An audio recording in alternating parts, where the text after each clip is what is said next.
తెచ్చి నా ముందు పడేస్తే దొంగ దొంగ కూర్చున్నట్టు నా చూపెళ్ళి చిక్కుడుకాయల మీద పడిందండి.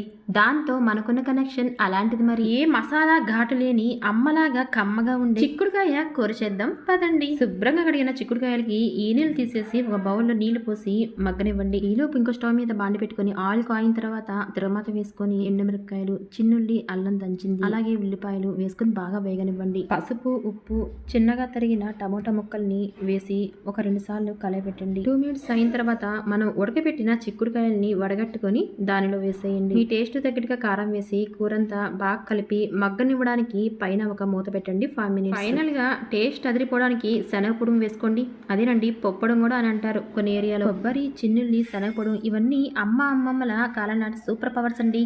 వేడి వేడన్నంలో ఇది తగిలించుకొని కొంచెం కూర పెట్టుకొని నోట్లో పెట్టేసుకోండి. చిన్నప్పుడు బాక్స్ కట్టి స్కూల్కి పంపిస్తే మా ఫ్రెండ్స్ అస్సలు ఆగేవారు కాదండి. అడిగి అడిగి పెట్టుకునేవారు. మీకు గుర్తొస్తున్నాయి కదా ఆ రోజులు.